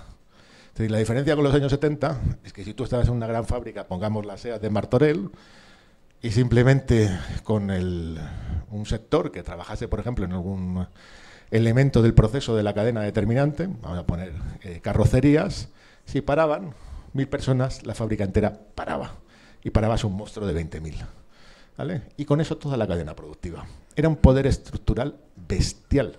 O sea, inimaginable ahora mismo. Es decir, tú parabas un segmento de la cadena y se paraba toda la cadena. Ahora, a día de hoy, solamente tienen ese poder los que se dedican a la logística, ¿no? Camioneros, etcétera, tal cual. El resto de esos segmentos que podríamos decir de la clase obrera no tienen ningún poder. Y en buena medida porque son excedentarios. Es decir, lo que nosotros consideramos el trabajo de servicios y decimos eso es clase obrera, no tiene nada que ver con la clase obrera industrial, porque es un trabajo que apenas valoriza. Es decir, no está en ningún segmento la valorización capitalista fundamental. O sea, puede ser muy necesario para organizar la vida de las clases medias, que tener chacha, que les cuide no sé quién, etcétera, tal cual, o garantizar la reproducción. Pero eso no es determinante en el ciclo de acumulación capitalista. Y el trabajo que se genera, en su inmensa mayoría, es así. Es trabajo informal, es trabajo de servicios, es trabajo que no tiene poder estructural, que no valoriza. Y esa es la situación en la que estamos. Y además es una situación que se va a extender todavía más. Por lo tanto, esa clase obrera, si la entendemos en términos de lo que era la clase obrera del marxismo de los enterradores de la sociedad burguesa, pues no opera, porque básicamente es el resultado de que la sociedad burguesa ya no funciona. Es decir, por eso el trabajo que se genera es un trabajo de mierda, es un trabajo donde tú buscas la vida. ¿Lo podemos llamar clase obrera? Genial, llamémoslo así, pero no deja de ser un segmento de trabajo subordinado que valoriza un poco. Y eso hace que la situación política de esa clase obrera sea completamente distinta a la de los años 60 y 70. Y eso es un problemón. Por lo tanto, la cuestión de utilizar el término clase trabajadora está muy bien, siempre que especifiques que es otra completamente distinta a la de los tiempos del progreso, del industrialismo y la gran era del desarrollo, si queréis, capitalista histórico, ¿no? Eso yo creo que es uno de los grandes debates a día de hoy. O sea, no la unificas llamándola clase trabajadora. Tendrás que unificarla además también en términos muy materiales, muy concretos, con instituciones comunitarias, en un trabajo a medio y largo plazo, que podrá tener sus ciclos, si queréis, de aceleración, pero que no se da de por sí, tampoco en el lugar de trabajo. Es decir, por ejemplo, en los años 60 y 70 la clase se unificaba o se homogenizaba, por utilizar un término de la época, básicamente porque todos vivían en el mismo barrio, de unas condiciones parecidas y trabajaban en la misma fábrica con unas condiciones relativamente parecidas. Y las segmentaciones en la fábrica, pues la fundamental era los que eran los empleados, que trabajaban en las oficinas, y los que trabajaban en planta. Pero bueno, en planta, aunque fuesen oficiales unos y otros, o especialistas, pues se podía dar una cierta cultura igualitaria. Contarme eso, cómo se hace en una sociedad compleja como esta, de tipo metropolitano, donde cada cual trabaja una tempolaridad que te cagas, y además en trabajos donde paras y al día siguiente tienes otro metiéndote. Pues es distinto, ¿no? O sea, yo creo que ese es el gran reto. O sea, cómo se organiza políticamente eso. Bueno, a ver, se han planteado muchas cosas, no sé si voy a poder referirme a todas, o estas últimas que planteaba también, respondía Emanuel. Primero, por la pregunta que hacía Juan Carlos, para mí sí, o sea, en los años 70 también lo planteaba Josefina, hay una situación internacional que es de ascenso revolucionario en todo el mundo, con diferentes formas, con diferentes procesos. Aquí hay una crisis enorme de régimen, hay una crisis económica que no se puede resolver porque, bueno, lo que planteábamos antes, ¿no? Porque hay una clase obrera que no lo va a permitir, o que si se aplica un ajuste magnifica o amplificaría mucho más esa crisis de régimen y esa crisis política. O sea, para mí sí hay una situación revolucionaria que sobre todo se abre y se agudiza en el año 76 y en la cual, para desactivarlo, el rol de las direcciones políticas es fundamental, y principalmente del Partido Comunista, como planteaba el compañero. Yo, por esa dialéctica entre digamos, los fenómenos de autoorganización y de autonomía y el rol de las organizaciones políticas, yo creo que es innegable. O sea, existen todas, incluso los fenómenos de lucha más reivindicados, digamos, en el sentido de que tienen procesos de autonomía más fuertes, como la huelga del Roca, por ejemplo. Cintia, la compañera que está escribiendo el libro conmigo, hizo parte de su tesis sobre la huelga del Roca y tuvo la suerte de acceder a los audios de las asambleas. Y las asambleas son una enorme escuela de lucha política, o sea, donde intervienen distintas corrientes, libertarios, el Partido Comunista por medio también de representantes de comisiones obreras. O sea, los espacios de autonomía no dejan de ser espacios donde la clase trabajadora se expresa, aquella que no está organizada, pero también se expresa la clase trabajadora, porque las organizaciones políticas o sindicales no son algo ajeno a la clase trabajadora, son sectores de la clase trabajadora que se organizan detrás de una estrategia o de otra, ¿no? Y eso, cuando existen espacios de autoorganización, se va a expresar siempre. Es mejor y es imprescindible desde nuestro punto de vista que existan esos espacios de autoorganización, porque si no, es evidente que no hay manera de poder controlar a los aparatos que vienen a intentar desviar esa lucha, domesticarla, desactivarla, traicionarla, etcétera, etcétera, etcétera. Ahí obviamente tenemos una discusión, digamos, que tiene 200 años de historia o muchísima, ¿no? Pero yo vuelvo a reivindicar, hay incluso dentro del movimiento libertario, en la propia tradición española, sectores que no se constituyen en forma de partido, pero sí que se comienzan a ver la necesidad de organizarse en forma de agrupación política, como fueron los amigos de Durruti, porque si no, era imposible contraponer una política distinta a la de, en este caso, su propia dirección, que eran los comités superiores de la CNT, que tenían una política totalmente conciliadora, de participación en los gobiernos, etcétera, etcétera, ¿no? Bueno, esa idea de organizar, de que el sector que lucha por una determinada estrategia luche de forma organizada, es lo que para nosotros es la idea de partido revolucionario, ¿no? Y que la existencia de partidos reformistas que van a jugar hacia el otro lado la tenemos garantizadísima en este ciclo, en el siguiente y en los siguientes, ¿no? Y si no construimos esa otra alternativa, vamos más débiles o vamos muy mal preparados para poder dar esa pelea, ¿no? Luego también hay otro elemento, incluso la propia organización, la propia clase trabajadora organizada en sus propias organizaciones, es la que puede transmitir también las lecciones de un ciclo a otro. O sea, el drama de los años 70, si se quiere, en el caso del Estado español, es que las lecciones de la guerra civil y de la revolución social quedaron en el aire. O sea, quien sí las organizó en forma de partido fue el Partido Comunista y las trasladó perfectamente a los años 70 para no reproducir lo mismo que los años 30, porque no le hizo falta, ¿no? Pero sí para llevar adelante una política claramente de evitar que se desarrollara un proceso revolucionario. Y por ahí, por la dialéctica, yo te compro totalmente lo que has dicho de que te conformabas, ¿no?, con que puedan seguir existiendo aparatos políticos, pero siempre y cuando al mismo tiempo exista un proceso de autoorganización. Para nosotros, si no hay un proceso de autoorganización y de la máxima expresión de la democracia obrera, es muy difícil que esos procesos puedan llegar a un éxito, digamos, y sobre todo que después las formaciones o institucionalidades nuevas que surjan puedan tener anticuerpos suficientes como para pelear contra las tendencias a la burocratización que existen, que son intrínsecas a muchos procesos, a casi todos los procesos revolucionarios, y que también para ello justamente el marxismo revolucionario ha tenido también sus correspondientes actualizaciones, y el trotskismo es una de ellas, de cómo pelear contra esas tendencias a la burocratización cuando se producen, ¿no? Luego, por el tema del 15M, yo estoy de acuerdo en que fue un movimiento ciudadano. El elemento más ciudadanista que tuvo el 15M no es que participáramos, o qué quiere decir participar en calidad de ciudadano. El límite fundamental que tuvo es que la capacidad de fuerza o de fuego que tiene la clase trabajadora, que yo reconozco que no es la de los años 70, pero tampoco creo que haya desaparecido del todo. O sea, nosotros, por ejemplo, hoy en el Estado español, incluso la clase obrera industrial, que sería la más semejante a la de los años 70, sigue produciendo el 17% de la riqueza anual del país, que tampoco es moco de pavo. O sea, no es el 30% de los años 70, pero tampoco somos un país exclusivamente de servicios. E incluso hay sectores que tienen una capacidad de fuego especial. Tú has mencionado el de la logística, pero si vamos, por ejemplo, a las huelgas contra el pensionazo, digamos, de Macron, de hace unos años, el principal sector que intervino fueron sectores estratégicos de los transportes y de las refinerías, ¿no? O sea, sectores que, siendo muy pocos, siendo una minoría dentro de la clase trabajadora, pero tienen un enorme poder de fuego para poner contra las cuerdas, en este caso, al gobierno de Macron, aunque finalmente terminara pasando la reforma. Entonces, esas posiciones siguen existiendo, unas tienen más capacidad de fuego que otras, y la clave es si nosotros... Yo, por ejemplo, como todos hemos hablado del 15M y de qué hiciste en el 15M, ¿dónde estabas tú en 2011? Bueno, yo también participé del 15M, en este caso en Barcelona, y éramos una minoría, pero estábamos ahí, los que peleábamos por una línea bueno, aquí hay una enorme movilización juvenil, ciudadana, de trabajadores y trabajadoras que participaban en la plaza como ciudadanos, ¿no? Bueno, cómo vinculábamos eso con los fenómenos de lucha obrera que estaba viendo, que en ese momento eran sobre todo contra cierres, contra despidos, ERES, que había bastantes en ese momento en Barcelona, y que después siguió habiendo en forma de luchas de servicios públicos y demás. Lo que planteaba el compañero, y que yo le planteo un poquito en mi respuesta, el cómo llegamos al 15M, explica también que que fuéramos tan pocos los que planteáramos esa pelea en las plazas. O sea, yo no digo que el 15M se agotó por sí solo, como dices, pero había una alternativa para intentar que ganara músculo social.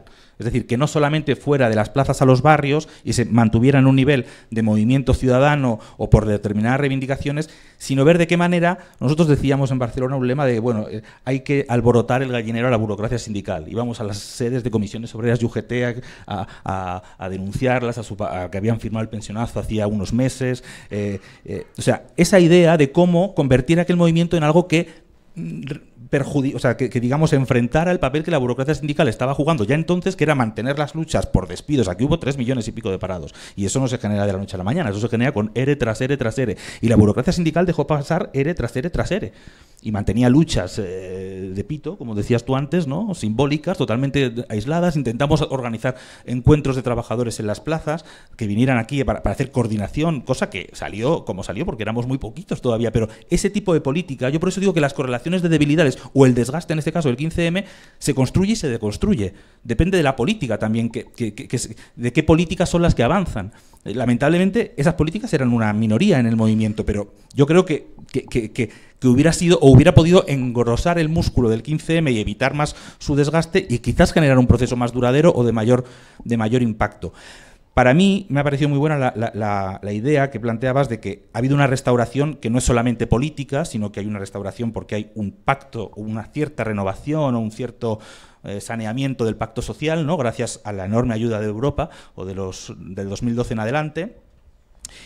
Y es así, y yo creo que la Unión Europea fue un enorme activo en ese sentido, pero fijémonos la concatenación de sucesos. Está el 15M, las mareas, movimiento estudiantil en algunos lugares, pero sobre todo 2012 es un año donde hay 2 huelgas generales que son de 24 horas totalmente controladas por la burocracia, pero donde hay una jornada de lucha inmensa en las calles en marzo en Barcelona, y luego hay una huelga minera que es de resistencia extrema al fin de las... pero que genera un despertar de una simpatía por métodos de lucha diferentes al pacifismo del 15M, que eran los mineros tirándoles cohetes a los policías y a los guardias civiles, y que cuando los mineros llegan aquí parecía la selección española, pero al cuadrado, o sea, la marcha minera entrando a Madrid, ¿no?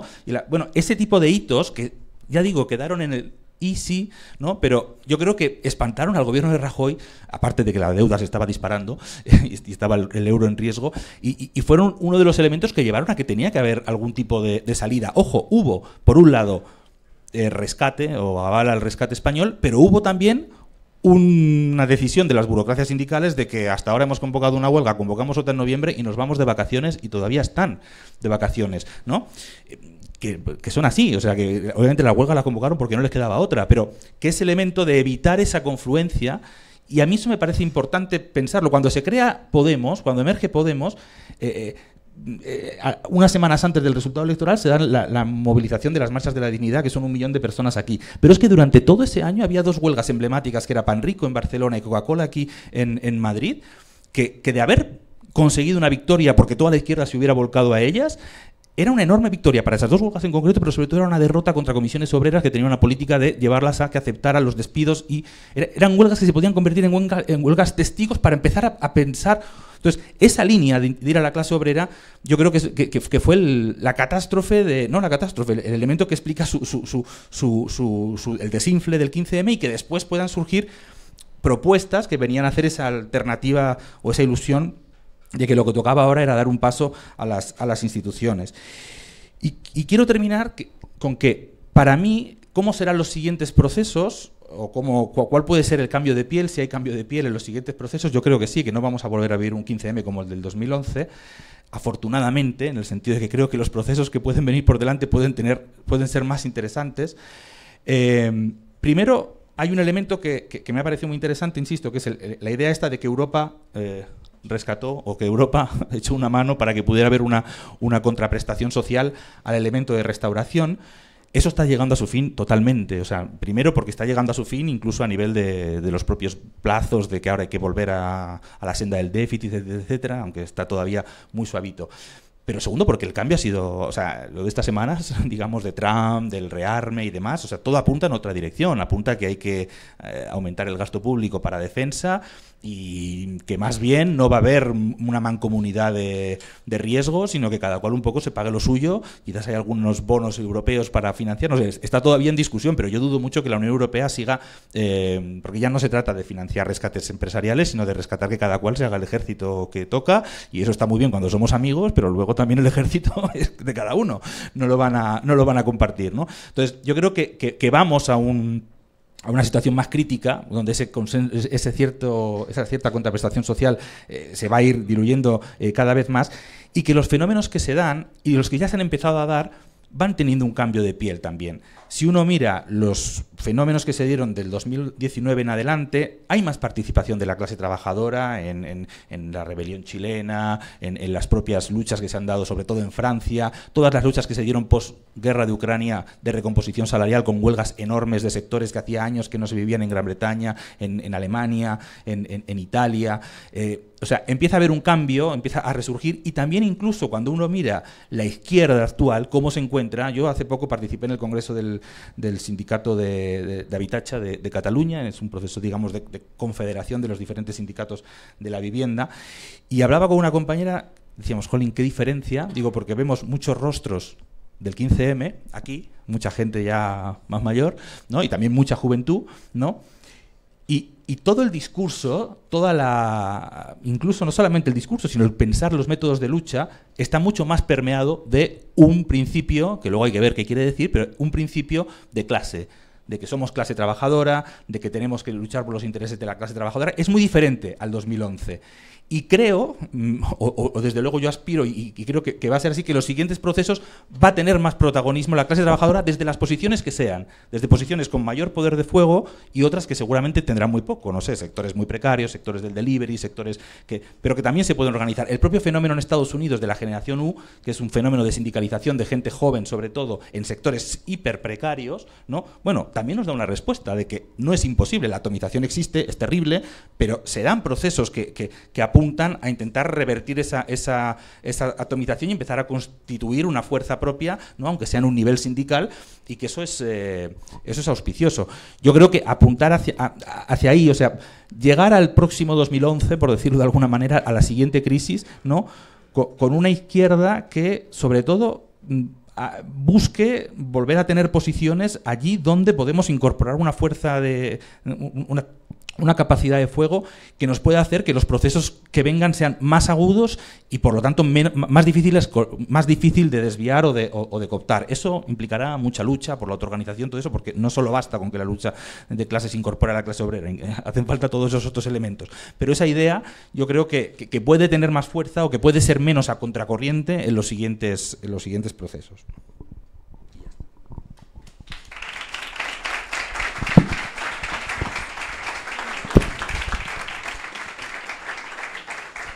Me pide un momentito un aviso y ya cerramos.